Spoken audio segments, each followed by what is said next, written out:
হ্যাঁ।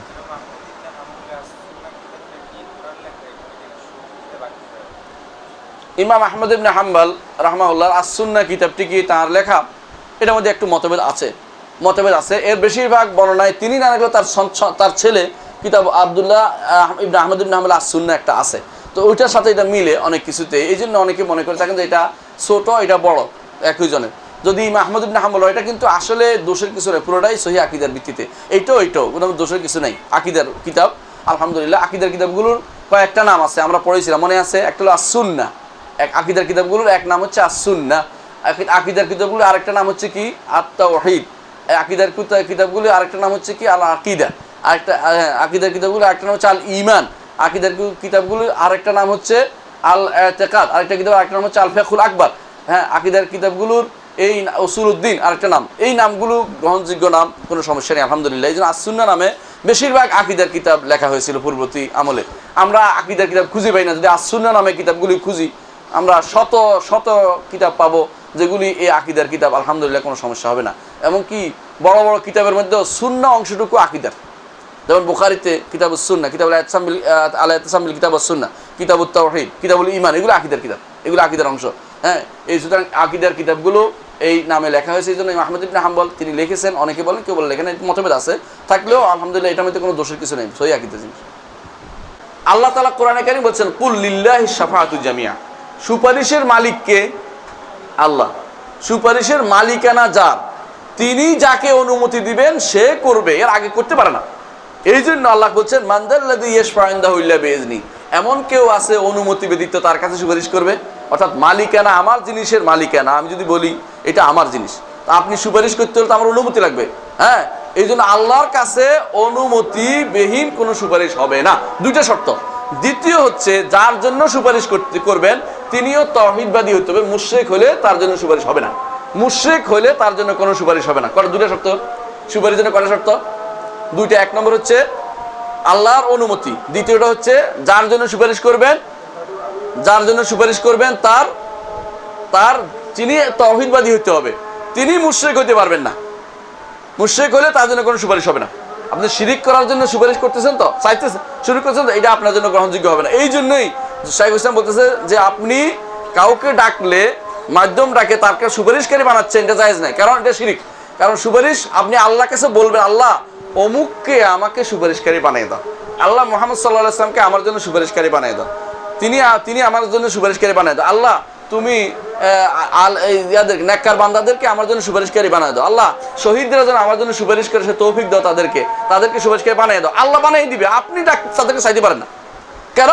সুপারিশের মালিকানা আল্লাহ। এক জিনিস যার মালিকানা তার কাছে না, অন্যের কাছে চাওয়াই হচ্ছে শরীক করা, অন্যের কাছে চাওয়া হচ্ছে শরীক করা। এই জন্য শরীক করতে পারেন না।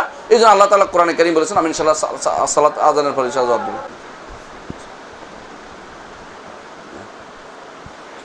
তাহলে আমরা কি বুঝলাম? আলহামদুলিল্লাহ আমরা কি বুঝলাম? এটা বুঝলাম যে সুপারিশ হবে, তবে সুপারিশের দুইটা শর্ত পূরণ করতে হবে। এক নম্বর শর্ত হচ্ছে সুপারিশের, সেটা হচ্ছে আল্লাহ তাআলার অনুমতি ব্যতীত কোনো সুপারিশ হবে না। দেখুন রাসূলুল্লাহ সাল্লাল্লাহু আলাইহি ওয়াসাল্লাম হাসরের মাঠে যে সুপারিশ করেন, বড় সুপারিশ, সেটাও যতক্ষণ পর্যন্ত তিনি আরশের নিচে সিজদায় না যাবেন, সিজদা থেকে উঠানো তো অনুমতি দিবে। এর ফায়রা সাকা, হে নবী আপনার মাথা উঠান, আপনি সুপারিশ করুন, আপনার সুপারিশ গ্রহণ করা হবে। এর আগে তিনি কিন্তু সুপারিশ শুরু করে দিবেন না। এর অর্থ হচ্ছে অনুমতি লাগবেই। দ্বিতীয় হচ্ছে যে সুপারিশ করার জন্য অনুমতি যেমন আছে, যার জন্য সুপারিশ করা হবে তিনি তাওহীদবাদী হতে হবে, কোনো মুশরিকের জন্য কোনো সুপারিশ হবে না। এই জন্য আল্লাহ তাআলা বলছেন যে ওয়ালা ইয়াশফাউনা ইল্লা লিমান ইরতাদা, তারাও নেককার বান্দারাও কোনোদিন সুপারিশ করবে না যাদের উপরে আল্লাহর সামান্যতম সন্তুষ্টি আছে, অর্থাৎ তাওহীদের অংশ আছে, তার কিন্তু কবিরা গুনাহ আছে, তার জন্য তারা সুপারিশ করবেন। কিন্তু যারা মুশরিক তাদের জন্য কোনো সুপারিশ হবে না। এই জন্য আল্লাহ তাআলা বলছেন ফামা তানফাউহুম শাফাআতুশ শাফিঈন, সুপারিশকারী কোনো সুপারিশ তাদের কাজে আসবে না। অন্য আয়াতে আল্লাহ তাআলা বলছেন মা লিযালিমিনা মিন হামিমিন ওয়ালা শাফিঈন ইউতা, জালেমদের জন্য কোনো সুপারিশকারী নেই, কোনো অন্তরঙ্গ বন্ধু নেই, যার সুপারিশ গ্রহণ করা হবে এমন কোনো সুপারিশ হবে না। আল্লাহ তাআলা কোরআনে কারিমে আরো বলেছেন ওয়া কাম মিন মালাকিন ফিস সামাওয়াতি লা তুগনি শাফাআতুহুম শাইআন ইল্লা মিন বা'দি আন ইয়া'যানাল্লাহু লিমান ইয়াশাউ ইয়ারদা। সূরা নাজমের 26 নম্বর আয়াতে আল্লাহ দুটো একসাথে বলেছেন যে আসমানে বহু ফেরেশতা আছে, এদের সুপারিশ কোনো কাজে আসবে না যতক্ষণ পর্যন্ত না আল্লাহ তাদের অনুমতি দেয়, আর যতক্ষণ পর্যন্ত তারা ওই ব্যক্তির জন্য সুপারিশ না করবে যে ব্যক্তির কোনো না কোনো একটু সন্তুষ্টি আছে, অর্থাৎ তাওহীদ আছে, সেই কিন্তু গুনাহগার বান্দা, তার জন্য শুধু সুপারিশটা হবে। কিন্তু যার তাওহীদ নাই তার জন্য কোনো সুপারিশ হবে না। তাহলে বোঝা গেল এই জাতীয় সুপারিশের আশা করা আমাদের জন্য জায়েজ নাই। এই জন্য সুপারিশের উপর নির্ভর করা জায়েজ নাই। নির্ভর করতে হবে কার উপরে? আল্লাহর উপরে। আচ্ছা, আরেকটি জিনিস এখানে আছে, বলছে ওই তাওয়াক্কুল আলাইহি, তাওয়াক্কুল কার উপর করতে হবে? আল্লাহর উপরে। আমাদের সমাজে যারা আজ তাওয়াক্কুল করে কার উপরে জানেন? এই যে বালা লাগায়, এই যে সুতা লাগায়, এই যে বিভিন্ন রকমের তাবিজ লাগায়, এরা কার উপর তাওয়াক্কুল করে জানেন? এগুলোর উপর তাওয়াক্কুল করে। তাওয়াক্কুলের সামান্যতম অংশ কার উপরে করে যাবেন? শিরিক, শুধু শিরিক। আল্লাহ ছাড়া কারোর উপরে। অনেকে বলে উপরে আল্লাহ, নিচে আপনি, এটা শিরিক, এটা শিরিক। অনেকে বলে অমুকের উপরে আশা করতেছি, অমুকের উপরে ভরসা করতেছি, এটা শিরিক। এই জাতীয় শিরিক শরীয়তে নাই। এই জাতীয় শিরিক করা জায়েজ হবে না। এই জাতীয় শিরিক যখন আমরা দেখবো, সেটা থেকে অবশ্যই আমরা সাবধান করবো যে এভাবে বলা যাবে না, এভাবে বলা যাবে না, শিরিক হবে। যখনই বলবে যে আমরা উপরে ভরসা, আপনি এই জাতীয় কথা বলবে, অথবা এবং দিয়ে বলবে উপরে, কারণ আল্লাহ ছাড়া কারো উপরে কোনো রকমই ভরসা করা যাবে না, কোনো রকমই কোনো ভরসা করা যাবে না। ভরসা একমাত্র আল্লাহর উপর হবে, তাওয়াক্কুল আল্লাহর উপর হতে হবে। 5 নম্বর সন্দেহ, এটার মধ্যে আমরা শেষ করবো। এটা হচ্ছে তারা বলে, যারা বলে যে আরবের মুশরিকরা তো মূর্তি পূজা করতো, আমরা তো মূর্তি পূজা করি না, আমরা তাদেরকে ডাকছি নেককার বান্দা। তো নেককার বান্দাকে ডাকা আর কোরআনে একরকম হইলো কেন? বলছেন না, কথা ঠিক না, তুমি ভুল বুঝছো। মানে নেককার বান্দাকে ডাকা আর মূর্তি ডাকতে একরকম হতে পারে না, এটা ভুল বলছে। কেন? এটা ভুল ধারণা। তারা জানা দরকার যে আরবের মুশরিকরা শুধু মূর্তিকে ডাকতো না, তারা নেককার বান্দাদেরকে ডাকতো। তাদের মধ্যে কেউ কেউ কিসের আবাদত করতো? তাদের মধ্যে কেউ কেউ আবাদত করতো কিসের? ওজাইরের। তাদের মধ্যে কেউ কেউ আবাদত করতো কি? ঈসার। তাদের মধ্যে কেউ কেউ আবাদত করতো কার? মালাইকাদের, ফেরেশতাদের। কেউ কেউ আবাদত করতো নেককার বান্দাদের। কেউ কেউ মূর্তি পূজা করতো। সবাই একরকম ছিল না। আল্লাহ তাআলা সবাইকে এক হুকুম দিয়েছে। আল্লাহ তাআলা বলছেন, ওয়াল্লাযীনা ইত্তাখাযু মিন দুনিহি আউলিয়া মা না'বুদুহুম ইল্লা লিয়ুকাররিবুনা ইলাল্লাহি যুলফা। যারা আল্লাহ ছাড়া অন্য কাউকে আহ্বান করে, তারা বলে যে এদেরকে আমরা ডাকি। তারা বলে এটা যে এদেরকে আমি আল্লাহর কাছে, এরা নৈকট্য সুপারিশ করে পৌঁছায় দিবে। ওরা এত গাধা ছিল না, আরবের মুশরিকরা গাধা ছিল না যে ওরা মৃত জিনিসের বলতো যে এটা সুপারিশ করবে। এটা জানেই তারা যে এটা কিছুই না, এটা তারা বানাইছে নিজাতে। এরা এদের মূল জিনিসটাকে মনে করতো, এরা যার ছবি বানাইছে, যার মূর্তি বানাইছে, তাকেই উদ্দেশ্য করতো যে তারে খুশি করতেছি, সে শুধুমাত্র আল্লাহর কাছে, আমার কাছে পৌঁছায় দিবে আল্লাহর কাছে। তাহলে বোঝা গেল তারা এত বোকা ছিল। তারা বুঝতো যে এদের যে মূর্তি বানাচ্ছে উদ্দেশ্য এদের নয়, এরা কাদের উদ্দেশ্য হচ্ছে যাদের মূর্তি বানাচ্ছে ওরা আমার আল্লাহর কাছে পৌঁছায় দিবে। আর যাদের মূর্তি বানাইছে ওরা নেককারই ছিল।